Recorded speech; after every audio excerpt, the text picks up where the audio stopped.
revisitons le siècle de Louis XIV.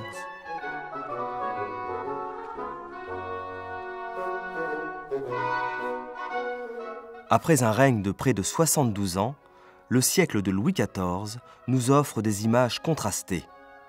D'un côté, les ors de Versailles, le jaillissement des arts et des lettres. Face aux images d'une société des plus inégalitaires, entre ceux qui ployaient sous le poids des impôts et ceux qui en étaient dispensés de par leur naissance ou leur fonction. L'on ne peut, tout au long de ce XVIIe siècle, passer sous silence la rigueur des dérèglements climatiques qui perturbèrent cette époque. À partir de 1550 et pendant 3 siècles environ, une période de refroidissement marqua toute l'Europe, appelée le Petit Âge glaciaire, avec un pic correspondant au règne de Louis XIV. Des hivers extrêmement rigoureux, suivis d'étés pluvieux, n'assurant plus l'autosuffisance céréalière, et impossible de faire des stocks qui permettraient de prévoir l'avenir. Ces conditions climatiques, liées à une politique de guerre permanente, 33 années sur 54 de règne effectif, créant à leur tour de nouvelles taxes, entraînent le pays dans des suites de famines, génératrices d'épidémies meurtrières, principalement dans les catégories les plus humbles. L'abandon du petit Pousset et de ses frères par leurs parents est plus qu'un conte, paru en 1697. C'est aussi le reflet d'une réalité. Pour 80% de la population, la nourriture restait une obsession. Pas pour le roi, si l'on en croit la princesse Palatine. J'ai vu le roi manger 4 assiettes de soupe, un faisan tout entier, une perdrix, une assiette de salade, du mouton dans son jus avec de l'ail, 2 bons morceaux de jambon, une assiette de pâtisserie, des fruits et de la confiture. Splendide en tout, le roi veut que sa table le soit aussi. Le règne de Louis XIV ne déroge pas à la réputation gastronomique de la France, nourriture riche, somptueuse, complexe et inventive. Artichauts, melons, asperges sont réservés à une élite. Les oranges aussi, mises au goût du jour par le roi. Le sucre coûte très cher. Les petits pois sont considérés comme un mets de grand luxe. Selon Madame de Maintenon, certaines dames, après avoir dîné, s'en gavent avant d'aller se coucher. Le marquis de Béchamel monte sa sauce. On invente le millefeuille.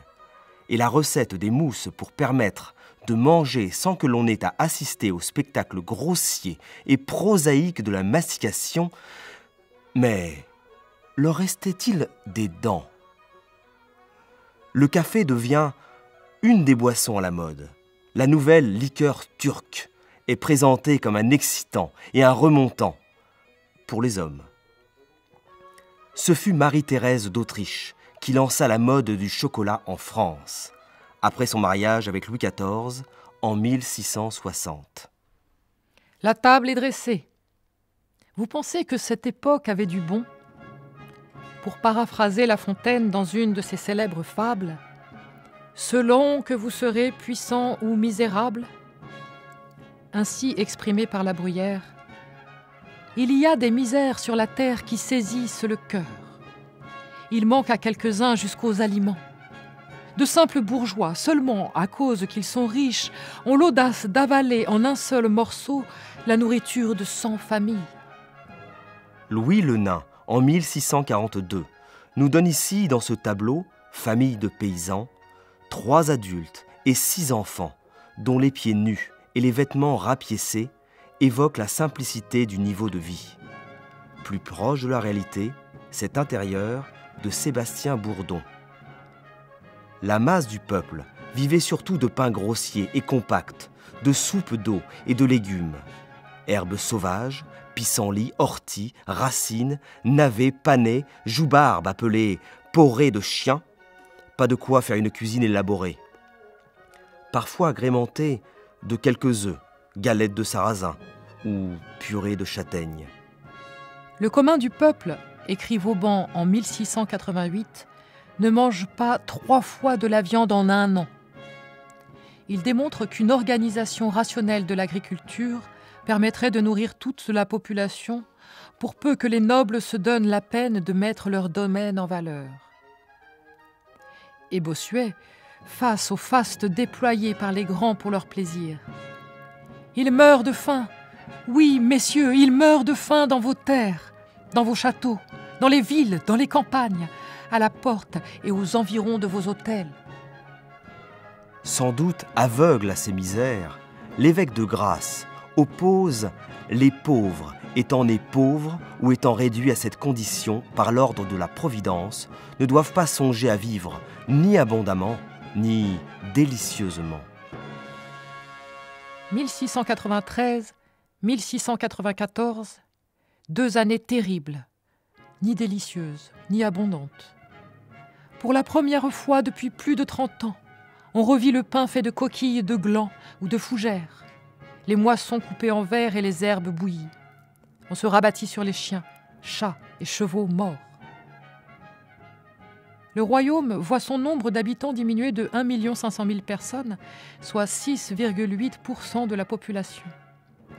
Presque autant de morts que les pertes de la Première Guerre mondiale, mais dans une France 2 fois moins peuplée et en 2 ans au lieu de 4. Note François Lebrun. Le roi, conscient de ces pénuries, doit alors ouvrir des chantiers de terrassement pour proposer un peu de travail et de pain aux chômeurs. Il fait distribuer le pain du roi à 2 sols. On se dispute, on se bat, on s'écrase pour acheter ce pain vendu à perte. Vauban, dans son ouvrage « La dîme royale » en 1706, ayant préconisé plus de justice devant l'impôt, le conseil du roi ordonna la mise au pilon de l'ouvrage, brûlé ensuite par le bourreau. Vauban estimait à 2 millions, 1/9 de la population, le nombre des mendiants que la faim et la nudité chassaient de chez eux. En 1709, Paris connaît l'hiver le plus rigoureux de son histoire. Le 6 janvier, la température chute de 20 degrés et, pendant 18 jours, reste en dessous de -10 degrés. La Seine gèle, comme la Loire, la Garonne et même la mer dans le vieux port à Marseille. Dans la capitale, on allume des feux à 200 endroits afin d'apporter une source de chaleur. La France dénombre 100 000 morts de froid, 100 000 morts de faim, auxquels s'ajoutent 50 000 morts d'épidémie. Fénelon, par sa lettre anonyme à Louis XIV, expose la situation du pays. Vos peuples meurent de faim, la culture des terres est presque abandonnée, les villes et les campagnes se dépeuplent, tous les métiers languissent et ne nourrissent plus les ouvriers. Vos sujets croient que vous n'avez aucune pitié de leurs souffrances, que vous n'avez d'autres soucis que le pouvoir et la gloire. Il serait nécessaire d'acheter du blé à l'étranger.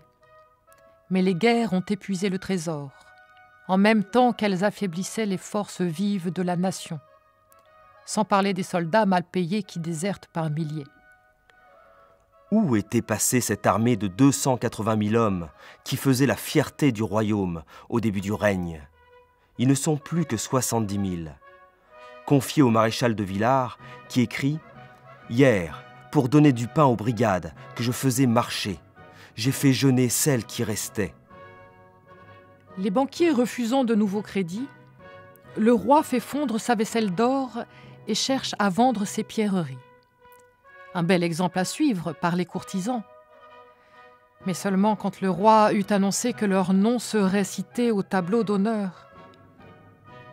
Dès mars, des Parisiens veulent remettre un placet au dauphin, réclamant la baisse du prix du pain. Du pain que des séditieux viennent réclamer jusqu'à Versailles, en proférant d'horribles injures contre sa majesté, qu'ils menacent de dépouiller de son luxe. Pire, des pamphlets circulent. Notre Père qui êtes à Marly, votre nom n'est plus glorifié, votre volonté n'est plus faite, ni sur la terre, ni sur l'onde. Donnez-nous notre pain qui nous manque de tous côtés. Ne succombez pas à toutes les tentations de la maintenon, parce que nous mourrons de faim. Image prémonitoire, tragiquement répétée 75 ans plus tard. Louis XIV, mais trop tard, eut le sentiment qu'il était responsable des malheurs de son peuple. Nous connaissons son tardif repentir sur son lit de mort.